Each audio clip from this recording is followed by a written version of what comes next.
আসসালামু আলাইকুম, welcome back to my channel. দেখতে দেখতে কিন্তু রমজান মাস চলে এসেছে, আর রমজান মাসে কিন্তু আমাদের বিভিন্ন ধরনের ইফতার তৈরি করে থাকি। তো আজকে হচ্ছে আমি কোয়েল পাখি ডিম চপ তৈরি করব।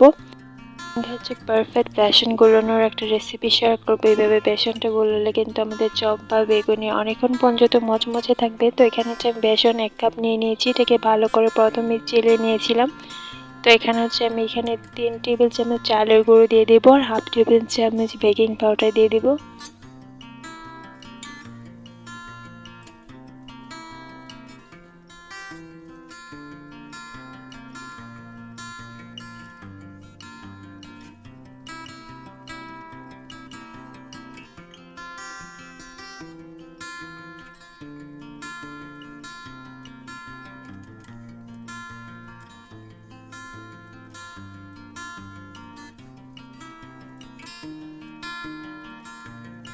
তো এখন হচ্ছে লবণ, তারপর হচ্ছে হলুদ আর অল্প একটু মরিচের গুঁড়ো দিয়ে দিব, দিয়ে ভালো করে আবার সবগুলাকে একসাথে মিশিয়ে নেবে।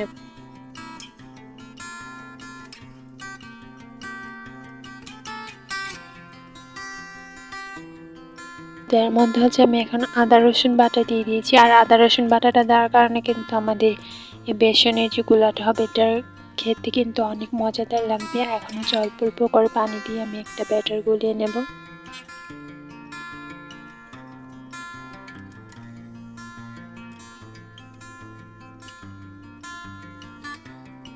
তো 1 কাপ পরিমাণ বেসন গুলাতে কিন্তু আমার এখানে 1.5 কাপ পরিমাণ পানি লেগেছে। আর বেসনের ঘনত্বটা কিন্তু আমি দেখিয়ে দিচ্ছি আপনাদেরকে, দেখতেই পাচ্ছেন যে এটা কেমন ঘন হয়েছে। এটা কিন্তু বেশি ঘন বা বেশি পাতলা হবে না, মিডিয়াম হবে।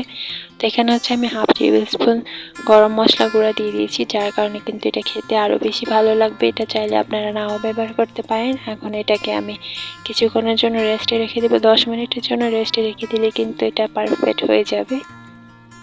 এখন হচ্ছে চপ তৈরি করার জন্য আলুগুলো সিদ্ধ করে নিয়েছি। এখন হচ্ছে আমি হাত দিয়ে এগুলাকে ভালো করে মাখিয়ে নেব।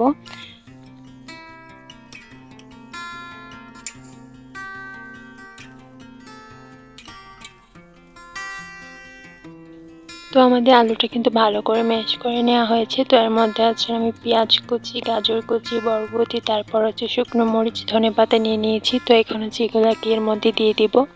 তো শুকনো মরিচগুলো কিন্তু আমি ভালো করে ভেজে নিয়েছি, আর শুকনো মরিচগুলো কিন্তু অনেক ঝাল, তার কারণে কিন্তু আমি এখানে 4টা ব্যবহার করছি। আপনারা আপনাদের টেস্ট অনুযায়ী এখানে মরিচটা বাড়িয়ে কমিয়ে নিতে পারেন। তো এগুলাকে এখন লবণ আর গরম মশলা গুঁড়ো দিয়ে একসাথে ভালো করে মেখে নেব।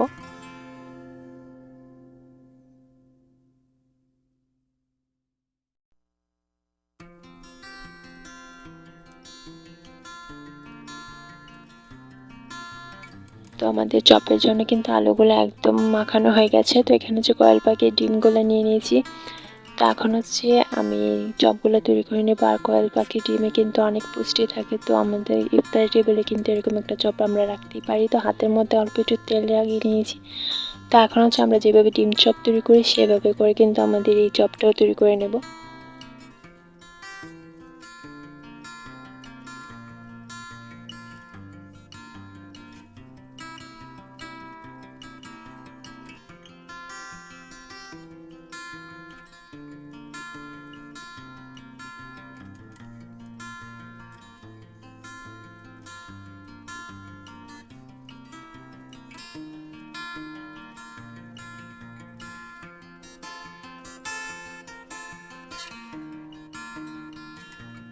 তো চপগুলো কিন্তু একদম রেডি হয়ে গেছে। আর কয়েকটা কিন্তু আমি নর্মাল চপও তৈরি করেছি। এগুলো হচ্ছে নর্মাল চপ, যেগুলোর মাঝখানে কোনো ডিম নেই।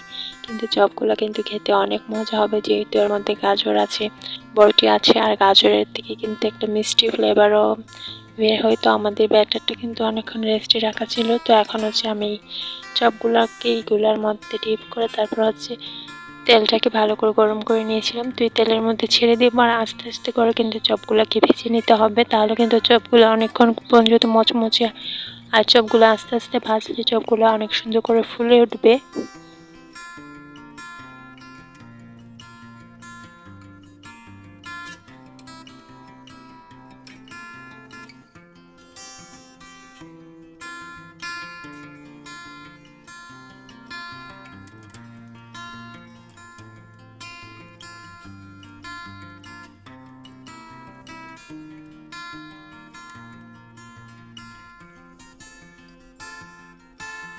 আমাদের চপগুলো এক পাশ ভাজা হওয়ার পর কিন্তু আমি এগুলাকে উল্টিয়ে দিচ্ছি, আর এইভাবে করে চুলার আঁচটা মিডিয়াম রেখে কিন্তু চপগুলো ভালো করে ভেজে নিতে হবে। তার কারণে কিন্তু চপে সুন্দর একটা কালার চলে আসবে, আর অনেকক্ষণ পর্যন্ত চপগুলো কিন্তু মচমচে থাকবে। এইভাবে করে বেসন গুলিয়ে কিন্তু আপনারা বেগুনিও তৈরি করতে পারেন, তার কারণে কিন্তু বেগুনিটা অনেকক্ষণ পর্যন্ত মচমচে থাকবে। তো এখন কিন্তু আমি চপ ভেজে নিয়েছি, আর দেখতে পাচ্ছেন খুব সুন্দর একটা কালার চলে এসেছে। আর চপগুলো কিন্তু খেতে অনেক মজা হয়েছে, আপনারা কিন্তু এভাবে বাসায় ট্রাই করে দেখতে পারেন, খেতে কিন্তু অনেক ভালো লাগবে। তো চপগুলোকে যখন ভালো করে ভাজা হয়ে গেছে, তো এখন আমি চপগুলোকে উঠিয়ে নেব।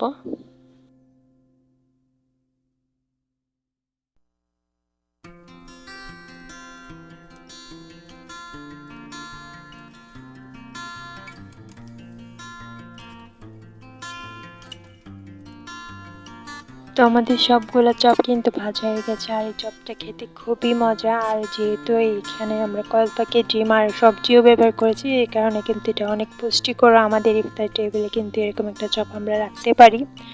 আর চপটা কিন্তু খেতে অনেক মজাদার। এইভাবে করে চপগুলো তৈরি করলে কিন্তু অনেকক্ষণ পর্যন্ত মচমচে থাকে। তো আশা করি ভিডিওটি আপনাদের কাছে ভালো লেগেছে। ভালো লাগলে অবশ্যই চ্যানেলটা সাবস্ক্রাইব করে আমার পাশে থাকবেন। ভিডিওটা কেমন লেগেছে অবশ্যই কমেন্টস করে জানিয়ে দেবেন। আল্লাহ হাফেজ।